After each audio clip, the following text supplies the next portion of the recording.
The discovery of memory reconsolidation might be the most important discovery of psychology in the last decades because it offers the chance to change old anxiety memories and to make them less threatening.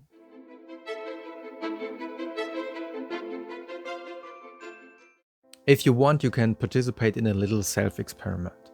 For a moment, take a memory of a situation in which you felt strong anxiety. It should not be a traumatic anxiety memory because this is not a therapy, but try to remember a situation in which you were a little bit paralyzed, a little bit tense, and you felt quite strong anxiety. For me, for example, as you know, I was struggling with social anxiety.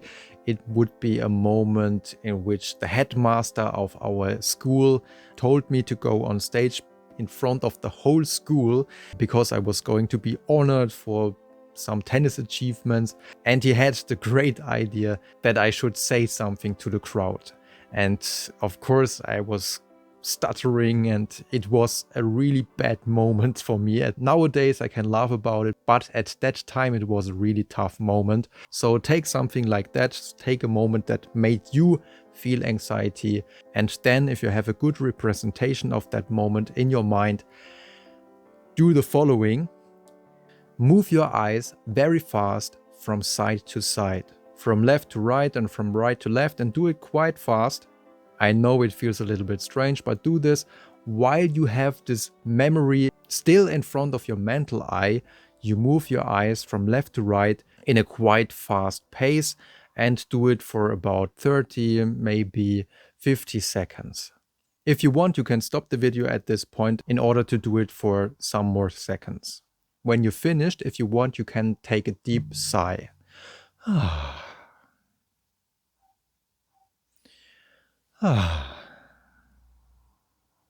And chances are that now, if you think of your old anxiety memory, it's no longer that threatening. And if you want, you can repeat this, and you will see that the more often you do it, the less threatening your old memory will become. Of course, the psychologists among you will say, okay, this is just a regular EMDR, a regular eye movement desensitization and reprocessing method, which is used to treat post-traumatic stress disorder for many years and was developed by Francine Shapiro, who, when she was walking through nature and realized that when she was moving her eyes very fast from one side to the other, that many thoughts that made her feel tense, that caused anxiety in her, afterwards felt much less debilitating, made her feel much less tense. And you might say, well, Eske, this is EMDR from Francine Shapiro. We know it works. There are many studies about the efficacy of EMDR. So why do you show it to us? Well, you're absolutely right. We know for some years now that EMDR is quite effective. But what we don't know, and what scientists are discussing for a very long time, is why it works. And in fact, this is the reason why many scientists in the beginning said, well, this is all bullshit. There's no reason to believe that this has any effect. But with the discovery of memory reconsolidation, there is now a very good explanation for why it really works. And with the discovery of memory reconsolidation, there's also a path to much more therapy methods, and maybe even much more effective therapy methods than we have today. So what is memory reconsolidation? And to explain it to you, you have to know that for a very long time, the goal in anxiety therapy was not to change your old anxiety memory, which was supposed to be not changeable, but it was to build up new safety networks in your brain.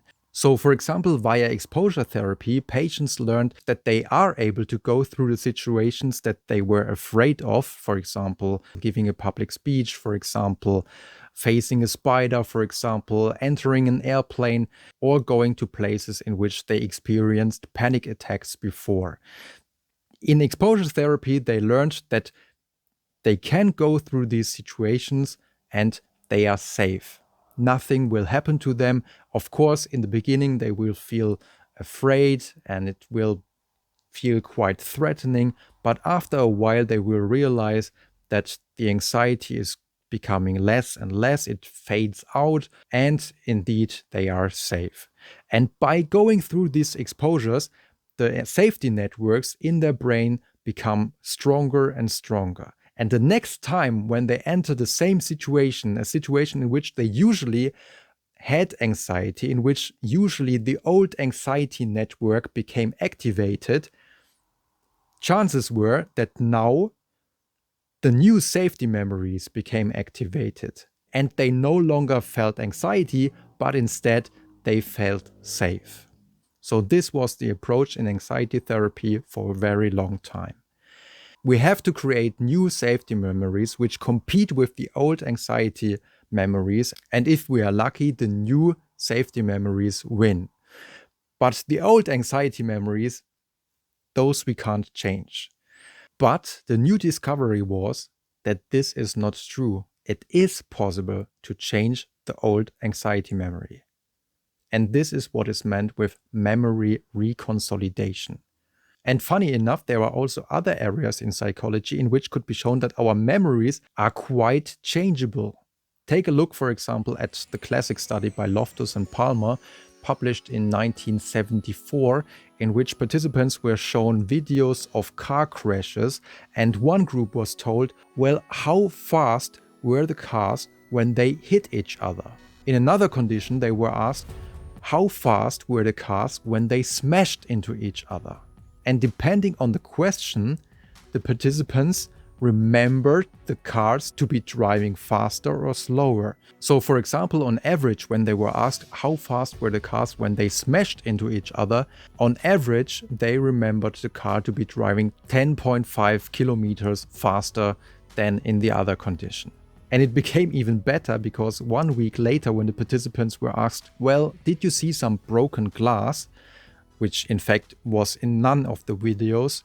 Those participants who had been asked, well, how fast were the cars when they smashed into each other, more than twice as often said, well, yes, I remember the broken glass. So in this group, about 34% said, yes, there was broken glass. Whereas in the other condition, when they were asked, how fast were the cars when they hit each other, only about 16% said that they remembered to have seen the broken glass.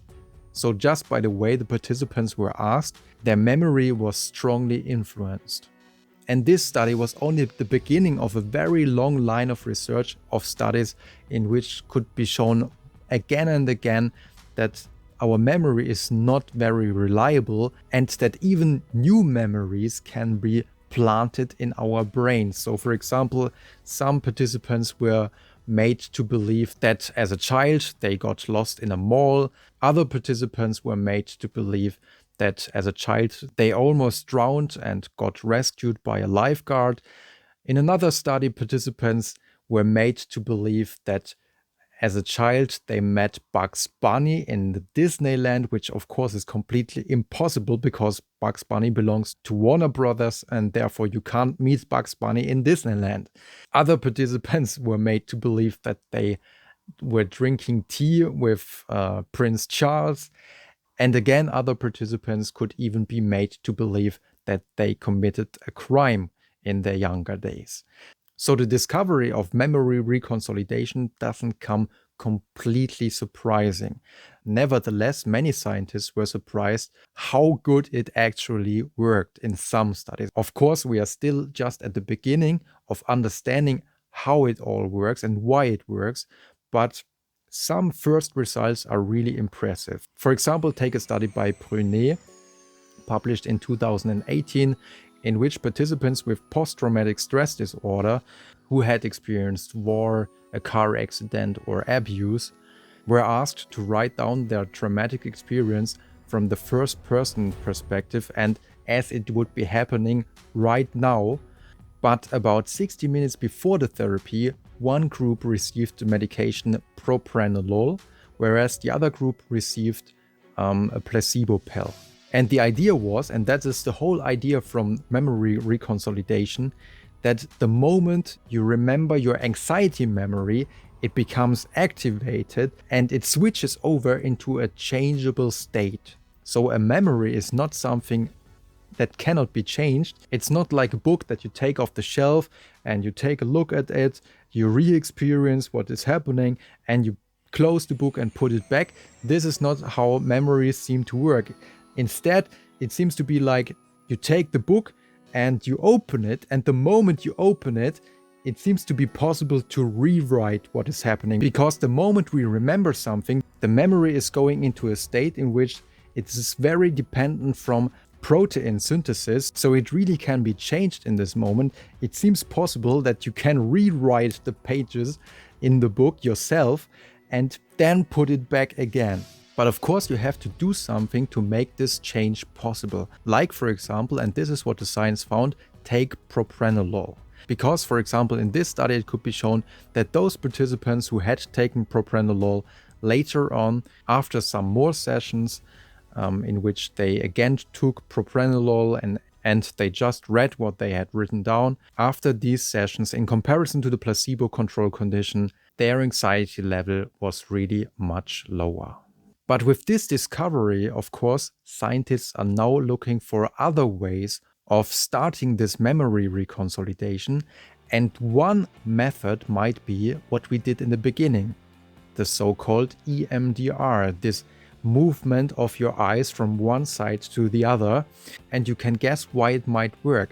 Because the moment we are thinking of the fear-evoking situation, the moment I am thinking about standing on the stage and looking in the faces of all my fellow pupils at school and not knowing what to say, the moment I remember this situation and on the other hand start to move my eyes very fast from one side to the other, I get a lot of visual input, which is now probably interfering with my old memory. And if my old memory really is in a changeable state and this memory reconsolidation takes place, now it gets rebuilt in a different way. And the idea is, the more often you do something like that, you influence the rebuilding of your old anxiety memory. The more often you do that, the more it gets changed, and chances are that from time to time the anxiety becomes less and less. I hope you enjoyed this episode. I hope you enjoyed this piece of fascinating research. If you want, take a look at the book that I wrote about anxiety research. Thank you for your attention, and maybe we will see you next time.